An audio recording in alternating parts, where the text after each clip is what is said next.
Not here for the Bartenders Guild meeting. My apologies. We or they have taken over, but feel free if you're hanging out at the bar. We'll walk around and pour you guys a little taste of what we're enjoying and interrupting your Leon's experience with, to make sure you guys feel a part of it rather than us standing and hovering over you during your whole experience. So, but that being said, welcome to all of you guys for being here at Leon's. I know Miles has put a lot of thought and effort into this. I just happen to have a louder voice. Miles, thanks for putting all this together wherever he is. He's probably mixing up something right now. But we're excited to have you guys here. I think what Brian said, I actually wrote down what he said, that a whole community of bars is a much more interesting story than one single bar. I'm excited and thrilled to be a part of that, if even a periphery part of that to Mr. Miles McQuarrie. We're thrilled to have you guys here, and thanks for coming, and I hope you enjoy yourselves. And I'll turn it over with that to Brian. So, cheers. Great, thank you. So thanks, guys. I kind of blew through it outside, but wanted to get more into it in here. Brian Ellison. I'm sure you guys read little snippets or whatever. I started Death's Door Spirits 3 years ago, and our name, Death's Door, comes from the passage of water between Washington Island and the Door Peninsula. It's the deadliest passage in the Great Lakes. It's where the warm water of Green Bay meets the cold water of Lake Michigan. Turbulent passage from the currents there. As well, it's not sandbars, it's limestone in the water, so it's 1 to 6 feet of limestone shoals under the water. So if you wanted to design a passage to sink ships, you would use Death's Door as like the template, and it's sunk a lot, over 350 since they've started keeping track of that sort of thing. And we go across it every day. There's a ferry that has regular service, has an icebreaker this time of the year. The first trip across in the morning is interesting as it breaks the channel through the ice, and then from there regular passage can happen during the day. But significant to us because we grow our wheat that we use in our distilled spirits. It's hard red winter wheat. And back when I started this 5 years ago, working with two brothers on the island to get farming going, there was 5 acres on the island that was using for farming. It previously was potato farms, and potatoes went the way of everything else that seems to happen sometimes in small rural economies, because Ore-Ida in the 70s decided to vertically integrate, and so Washington Island lost their contract for potato farming. And so farming had died off in the 70s, and when we decided to start growing wheat 5 years ago, it was the first commercial crops back on the island. So we've gone from 5 acres, now we have 1,200 acres, all certified organic, and it's really been an amazing experience, because not only the growing grain and being able to talk about it, but being able to produce exceptional products that really tell the story of Washington Island and of the place. And we've seen, the economy had switched over to tourism, and really now tourism's even stronger because we have people going out to want to get pictures of wheat fields, wanting to meet the farmers. We have a juniper harvest festival in the fall. We have an ice fishing festival in February, which you guys are welcome to come. And we just do as many things as we can to make sure that we keep it real. We bring it back to the island, and we make sure that people understand that this isn't just some crazy marketing plan by some big, no-name corporation, but instead it's real people. And as the first 2 years of our marketing plan is me with a station wagon driving around talking to people. So it's really fun to be down here, and actually, ironically, driving down, not in a station wagon, but a minivan this time. But still being able to tell the story and being down here, sort of face to face. So what we did is we set up little tasting stations, and I know it's going to be really tight in here, but if people can kind of claim one as their own, and we can kind of go through a tasting of 3 spirits. And we make vodka, we make white whiskey, and we make a gin. And all 3 of them have unique stories to them, sort of how they came about, and also what the profiles of them are. And I'm thinking really we should probably just get right into it, because that's sort of the, I can wave my hand. So anybody who's got a vodka in their hands, ready to try it? Is that right to left or left to right? It is left to right. So, as I told you, we started with 5 acres. We're now 1,200 acres. You know, vodka, a lot of people are you know, sort of tired and, you know, weary. We live in a vodka-weary world, as I like to say. But when I got this going, you know, I felt very, very strongly about it's not just about selling a name, it's about selling a product that's in the bottle. And so from a vodka standpoint, I wanted something that, instead of it just being odorless, colorless, tasteless, I wanted the grain and I wanted the spirit of the place to be a part of the product.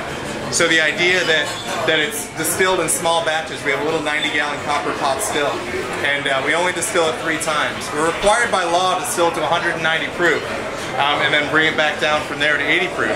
But we distill it to exactly 190 proof. We use 60% wheat from Washington Island. We use 40% malted barley from Chilton, Wisconsin, one of the oldest malting companies in the United States, Breese Malting. If you're a home brewer, you know Breese, because that's probably where you get all your malt. We distill it just 3 times to 190 proof. We don't active carbon filter it. We just screen filter it with paper press screens, so it lets the flavor come through. And you'll notice when you taste it, one of the things that comes out is, number one, it's just the aromatic. You actually do get sort of a grain flavor to it, a dry straw or a little bit of a vanilla note, sometimes people say. And then the thing that I'm really excited about is the mouthfeel of the product. So in a 90-gallon copper pot still, you're talking about the surface area to volume ratio. You've got a tremendous amount of surface area to a small amount of volume. And copper stills, from a physics or from a chemistry standpoint, copper stills produce copper oxide. And copper oxide is most noted because it creates the slickness or the smoothness of the mouthfeel. And so you're getting a mouthfeel in that it would be much more like a whiskey or a scotch than you're going to get traditionally out of a vodka, which vodkas are done mainly in column stills, stainless steel stills. Sometimes they're finished in copper. And so so you end up getting something that has, you know, a lot of copper oxide, has a lot of smoothness and mouthfeel to it, and creates sort of what I would like to say is sort of a sipping vodka. You know, you can mix it, it does well, but at the same time it has a really nice body to it that allows it to stand up, and if you're doing a stirred and boozy Vesper or something like that, it actually has some nice character to it. So it's also, you see on the tables, I left little 50 mLs of the vodka. So I know everybody's like, oh, another vodka, but it's really fun to play with, and it's really good to try with some of your different recipes, because you'll see that it has a different characteristic to it than a lot of the traditional vodkas.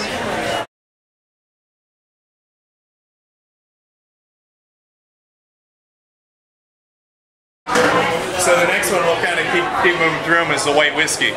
And you know, a lot of people, when we came out with this was actually 2 years ago when we came out with the white whiskey. And we had a lot of people that kind of tilted their heads, and they're like, why aren't you guys aging? And it's like, well, we are aging, but you know, we're not old enough to have anything out in the market yet that's brown. So what's that? We've been going now. This will be the start of our 3rd year. So people want to know how old our company is. So and I like to say that the vodka supports my whiskey habit, because the whole idea is that we'd make money on the vodka and we'd put it all in barrels, and we'd get our aged product that way. And we started this white whiskey, in all honesty, because it was 2 years ago, February, when my distributor in Chicago at the time was trying our new make off the still that we're putting in barrels, and he's like, this stuff's amazing, you should come out with it right now. And I was like, no, you're stupid, you know, nobody's gonna buy this stuff, we're barrel aging. And he said, I'll buy 50 cases if you'll make some right now. And I don't know how your guys' Februaries are, but I was like, it'll be ready by Friday. We came out with the product. It took a little bit longer. It took us 3.5 weeks to come out with the product. But basically what we did is we made the new make product. We put it in stainless steel for 3 weeks, just so it could rest, so it could balance out. I like to tell people that, you know, resting spirits is actually really, really good for them after distillation. The analogy I give is like your lasagna when you leave it overnight and it tastes better the next day. It really sort of lets the flavors blend together, it lets things settle down and sort of work together. So ours sits on stainless for 3 weeks. And then because we don't have any corn in our product, people don't realize this, but corn whiskeys don't require aging. You can take it right out of the still and call it whiskey. Because we don't have any corn, it's 80% wheat and 20% malted barley. It's required an aging regimen. And so our original regimen was we had an uncharred Minnesota oak barrel that we put all the whiskey in. on Friday, we came back on Monday and poured it out, and it was considered rested on oak. So that's what our regimen is now. We basically say around 72 hours on uncharred oak, and doesn't give any color because it doesn't have any char. And so, and people are, the one question I love is that people are like, so do you use new barrels? And I'm like, it only sits in the barrel for 72 hours. If I was getting new barrels, like I'd be running through barrels like crazy. So we have 3 barrels that we use. We basically are routinely, we're basically constantly moving through them. And, but it does actually spend a little bit of time on oak, and I'd love to say that it imparts great character and great flavor and all this romantic stuff, but the reality is it qualifies it as a whiskey, and I like the idea of calling it a white whiskey rather than calling it a neutral spirit. And the other one that I've been starting to talk to people about as we get sort of out of the mixologist community, because we get sometimes people are like, oh, this is white dog, and it's like, no, it's white whiskey. And you have white tequila, you have white rum, you have other white spirits that also are aged spirits. Why isn't there a white whiskey? And so yeah, and so anyway, as you taste it, as I said, 80% wheat, 20% malted barley. We get a lot of people that say it reminds them of everything from Reposado tequila to Bull's Genevieve because of the malt qualities to it.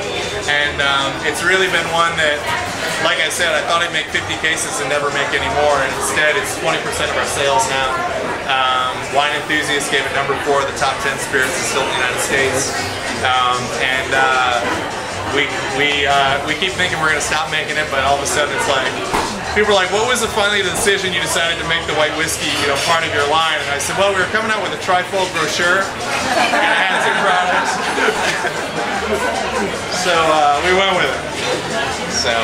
But anyway, I hope you guys like it. It's really an intriguing product. We're going to have a white whiskey Manhattan at the end of the night, which is white whiskey, Dolan Blanc vermouth, a little Benedictine, and some orange bitters, and it's been a killer cocktail. But as you taste it, think about the things that it works with. I mean, it's flavor homies with lime, it's flavor homies with a lot of different products that that you wouldn't think, and so it's a lot of fun.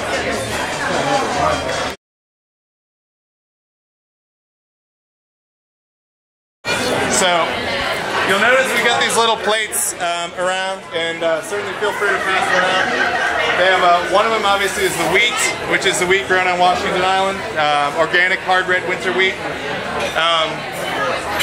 And then we've got juniper, coriander, and fennel that are on the plate as well. The juniper berries we harvest wild on Washington Island. Anybody who wants to come join us, this year was in November. We decided to move it up to September this coming year to do our Juniper Harvest Festival. We use about 7 pounds of juniper in each batch of gin. So and we did about 250 batches of gin this year. So you can think about how much juniper we need. And so we really need people to come up and help us pick. And the thing I like to throw out there is that you can always go to California and go to a grape crush, but where can you go harvest the juniper berries for your gin? So I don't think anybody else is offering that. And then we do a pig roast as well at the end. So by the nature of all this stuff, it's like you get into all these things that you never thought you'd do. We have a lot of spent mash that's coming out of our distillery, and so I ended up buying a bunch of pigs to eat the mash. And so we have these Hungarian woolly pigs, Mangalitsa woolly pigs that are, if anybody's ever heard of them, they're an amazing, lard forward pig.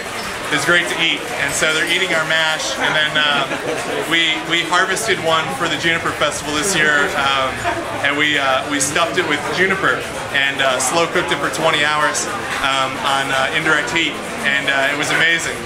But you only get paid if you come pick some juniper berries, so that's kind of how it works. But anyway, the juniper comes from Washington Island. We've got coriander and fennel that come from a little farm just south of Madison, actually in Brooklyn, Wisconsin. And everything we're doing is keeping it local and keeping it close. And so it's just 3 botanicals in the gin, no citrus, no wild African spices. It's just, we didn't search the globe for botanicals. We went out our back door. And when you taste it, I really like to think about it in that experience. That it's very clean, it's very straightforward, as well you can actually taste the botanicals. It doesn't end up being just gin flavor. You get juniper up front, you get a spicy coriander middle note, you get a nice fennel finish. And as well, this is a higher proof. A lot of people ask us, 80 proof is what our vodka and our white whiskey are. This one's 94 proof. And a lot of people are like, why do you do the higher proof? And actually, we learned this through experimentation, that at that higher proof, the juniper really becomes much more of an aromatic. It becomes much brighter. And you think about it, at that higher proof, the alcohol in the spirit itself is much more volatile. It wants to become aromatic, and so it brings the juniper out. And anything lower than that, it just becomes sort of gin-flavored vodka. So at that higher proof, it really makes it sparkle. And we didn't go any higher than that, and I know you guys will appreciate this because you don't want to pay the tax on the higher proof. So it allows us to keep our price a little bit lower than if we took it up to 100 proof or something like that. So we try to get the most bang for the buck, literally, on our product. So when you taste it, think about that. The juniper up front, fresh juniper berries, so really bright and fresh. Spicy coriander, again a fresh botanical, and then the nice fennel finish that in some ways it has it has these interesting citrus components. It has sort of interesting things in it, but it really is just the three botanicals themselves in a simple balanced formula. So this got Wine and Spirits Best Spirits 2009. Which was pretty awesome. I didn't even know they knew about us. And it's been our workhorse for a while. People really get into the gin. And actually our vodka sales are picking up because of the gin, because people like the gin so much that they want to give the vodka a try as well. So it's a utility gin. Because there is no citrus in there, you guys as mixologists, there's no redundancies. It's always that. I always kind of crack on Hendrick's of the cucumber martini with cucumbers and the cucumber gin, where it's okay, let me get it. And it's this idea that if you're adding, 95% of the cocktails you're going to make are going to have an acid in them, with gin. So the fact that you're using lemon and we don't have lemon in it, the fact that if you want to use orange, you can use orange. If you want to use grapefruit, you can use grapefruit, and there's no sort of crossovers in citrus, there's no redundancies in citrus. Just makes it a nice utility gin that can either be in a straight up martini, can be in a Ramos gin fizz, sort of more delicate, and can kind of run the gambit of all sorts of different ways that you use your gins. And nobody seems to get offended by it. So I guess that's sort of like Wisconsin in general. We just try to be nice and make sure we don't offend anybody.